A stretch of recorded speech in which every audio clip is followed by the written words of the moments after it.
sebelum mulai pembelajaran, alangkah baiknya kita berdoa terlebih dahulu. Boleh dipimpin oleh kakaknya, Iko ya. Silakan Iko dipimpin doa terlebih dahulu. Alangkah baiknya kita berdoa terlebih dahulu. Bismillahirrahmanirrahim. Rabbi zidni ilman warzuqni fahman. Rabbi shrahli sadri wa yassirli amri wahlul 'uqdatam min lisani yafqahu qawli. Mudah-mudahan dengan dibacakannya doa kita dapat diberkati untuk pembelajaran hari ini. Oke, sebelumnya Ibu cek dulu kehadirannya ya. Tio, terakhir tanya. Alhamdulillah hadir semua ya. Mudah-mudahan seterusnya juga kita bisa sehat. Nah, di sini Ibu ingin kalian duduknya tegak dulu. Oke. Posisinya baik saja. Nah, kalian bisa baca di sini ketika tanda kuningnya ini bergerak, maka kalian sampai ke titik A itu menarik nafas. Lalu pada saat dari titik A ke titik B kalian tahan nafas, dan yang terakhir dari titik B sampai yang terakhir boleh dilepaskan udaranya itu ya. Bisa dipahami? Kalau misalnya ada yang merasa susah menggunakan masker, boleh buka dulu sejenak ya. Silakan. Tahan. Ada apa?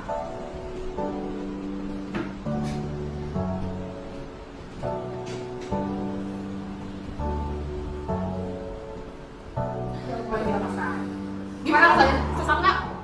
Atau lebih relax?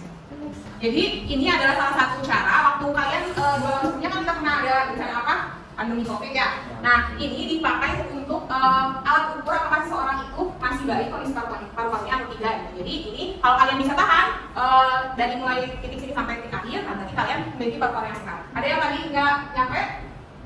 Jujur. Oke, kalau misalnya pun ada, nanti kalian terus berlatih. Kenapa? Karena kita sebelumnya pernah membahas mengenai apa? Waktu kemarin ukur apa? Nah betul. Apa aja? Kapasitas paru-paru. Nah kalau misalnya kalian punya kapasitas yang lebih besar, otomatis sirkulasi udara dan penyerapan oksigen juga akan lebih mudah, kayak gitu ya. Jadi untuk hari ini kita akan melanjutkan pembelajaran kita setelah kalian membahas mengenai struktur dan fungsi, kemudian mengenai mekanisme, gitu ya, mekanisme pernapasan dada dan perut, ataupun kemarin kita mengukur kapasitas paru-paru. Nah hari ini ada yang belum terbahas. Kira-kira bahas apa nih? Nah, kelainan atau gangguan pada sistem pernapasan. Oke, di sini aku sampaikan dulu tujuan pembelajaran kita. Jadi melalui kegiatan diskusi dan selanjutnya kita ini, kalian dapat menganalisis dan menyajikan hasil analisis gangguan fungsi organ pernapasan manusia dengan tepat. Nah, di sini seperti biasa, itu sampaikan ada 3 aspek penilaian. Yang pertama ada sikap, kalian harus jujur, disiplin, dan bekerja sama. Nanti akan ada kelompoknya. Lalu di pengetahuannya kita akan ada tes. Dan di yang kali di keterampilan literasinya, kalian harus bisa menyajikan beberapa tadi gangguan fungsi organ dengan literatur yang terpercaya. Saya pahami? Oke, sekarang boleh dicek dulu kelasnya. Ibu sudah posting untuk pretest ya. Nah, di sini ada pretest soal literasi pernapasan. Kalian isi sesuai dengan kemampuan awal kalian.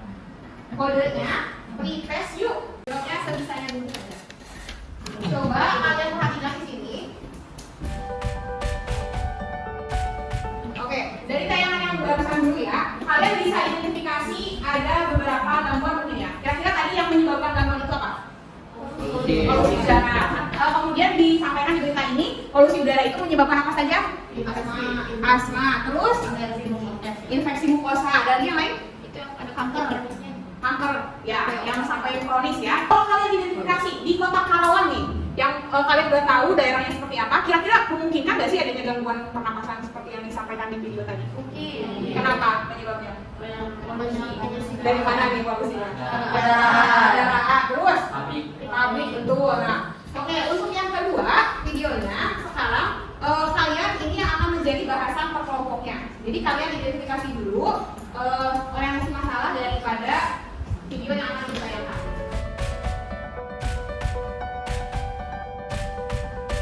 Kalian tadi sudah identifikasi ya, apakah semua yang dimention tadi itu ada gangguan pada sistem pernapasan atau ada yang lain informasinya?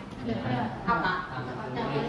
Kanker kulit. Kalau kulit masuk ke organ pernapasan? Tidak ya, kalau di kulit dikatakan. Terus yang kedua, jantung koroner. Jantung koroner juga tidak termasuk ke dalam organ pernapasan. Berarti ada 4 opsi tadi ya untuk masing-masing tema yang akan dibahas oleh masing-masing kelompok. Nah sekarang ibu minta kalian duduk dulu per kelompoknya. Kemarin sudah dibentuk ya kelompoknya.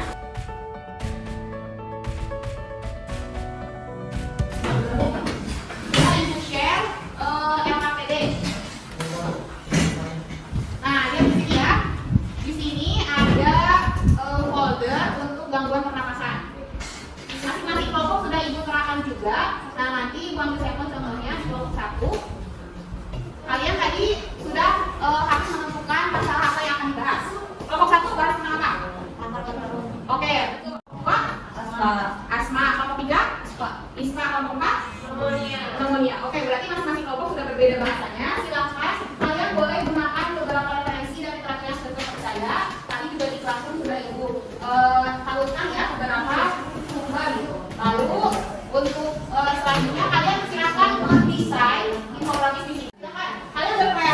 membuat infografis mengenai tema yang sudah tadi ditentukan.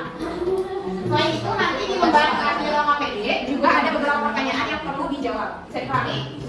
Oke, itu beri waktu kurang lebih 15 menit ya untuk membuat infografisnya.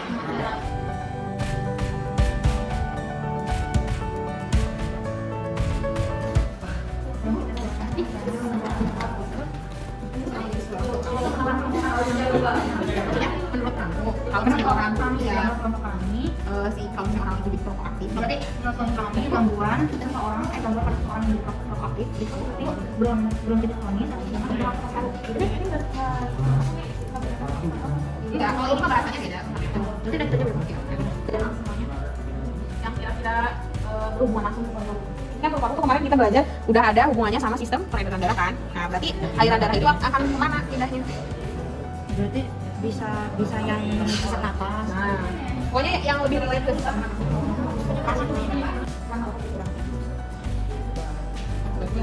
Nanti sumbernya jangan lupa disampaikan ya.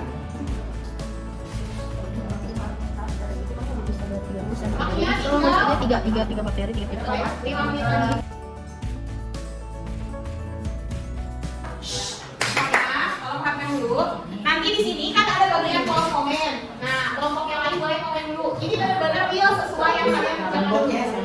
Di sini ada kolom komen. Nah, kalian boleh komen di apa hasil kalian temannya. Berarti masuk ke itu. Ya, masuk ke LK temannya. Assalamualaikum warahmatullahi wabarakatuh. Waalaikumsalam warahmatullahi wabarakatuh.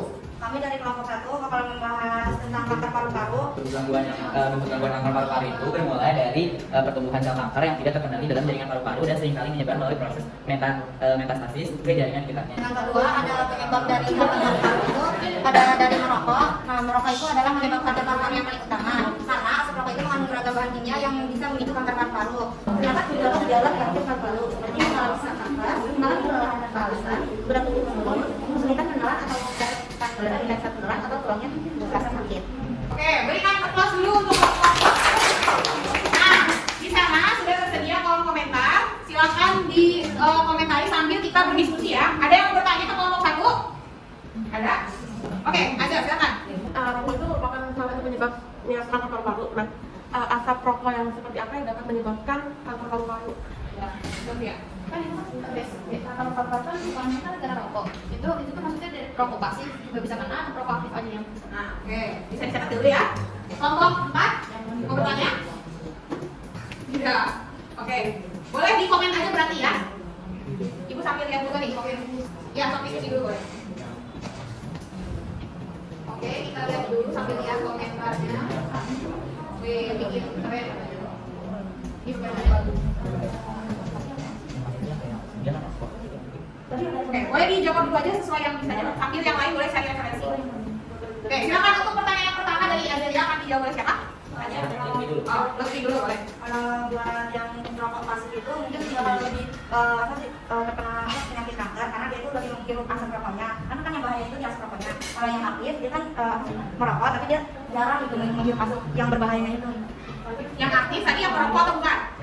Yang merokok. Kalau yang pasif itu ya menghirup saja. Nah, berarti indikasinya lebih dominan di yang pasif atau yang aktif? Ayo, bingung nih, ambil yang pasif beda gini jawabannya. Yang aktif? Yang aktif betul? Oke, boleh ditanggapi dulu, Sofia? Setuju nggak? Benar nggak? Atau kamu punya pandangan lain juga? Saya kiranya pasif yang lebih ini soalnya kan kalau pasif kan berarti kan mau nggak mau harus kayak ke sirup juga kan, berarti kalau yang pasif berarti biasanya lebih parah, lebih gampang terkena kanker. Soalnya kan soalnya juga ada kasus yang anak kecil atau bayi gitu yang malah kena kanker paru-paru kan, padahal yang rokok bapaknya kan nggak ada dekat juga padahal cuma gendong doang. Bagaimana tanggapannya? Terima kasih atas masukan dari Lili. Oke, ada mau ditambahkan mungkin? Atau kalian tetap yakin kayaknya yang aktif itu 50-50? Oke, kedua. Ya nggak apa-apa, ini kan lagi diskusi ya. Mungkin ada kelompok lain ada yang mau berpendapat. Argumentasi kalian ibu nilai dong. Menurut kelompok kita kayaknya lebih Rentan yang rentan aktif. yang aktif karena dia kan yang rokok terus dia juga yang menghirup udara yang dia sendiri gitu, jadi dia yang Asupan rokoknya tuh rokoknya apa udaranya asupan asapnya dia lebih masuk ke dalam tubuh dia sendiri itu lebih banyak gitu daripada orang-orang yang menghirupnya. Oke, berikan aplaus dulu. Ya, tadi pertanyaan selanjutnya saja.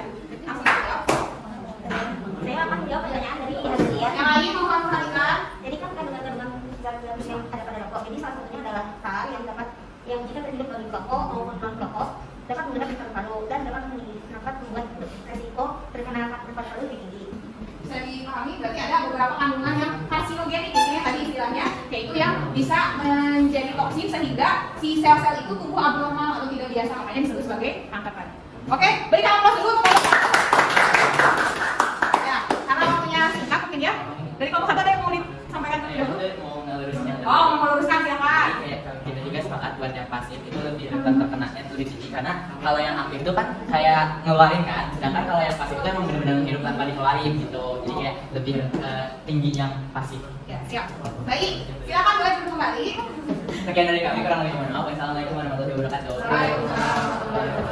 Oke, di Classroom sudah Ibu sampaikan ada video tentang seseorang yang terkena apa namanya ini Teh? Tadi ini karena apa? Karena dia ini juga seorang perokok. Nah, coba lihat. Dari tayangan video tersebut memang mungkin tidak secara langsung mention ke kanker paru-paru ya. Tapi di sini tadi yang orang itu terkena apa? Kanker laring, sehingga dia perlu bantuan. Jadi si bagian laringnya ini dibolongin gitu. Bagian trakeanya dibolongin, terus dibantu alat yang tadi untuk bernapas, makanya dia tutup buka itu kan karena memang dia perlu tambahan suplai oksigen selain daripada di hidungnya. Kenapa? Karena bagian atasnya itu sudah terinfeksi sehingga perlu tambahan di bagian tengah istilahnya yang memutus si organ pernafasannya. Nah, berkaitan dengan yang tadi apakah perokok aktif atau perokok pasif? Tergantung jawabannya ya.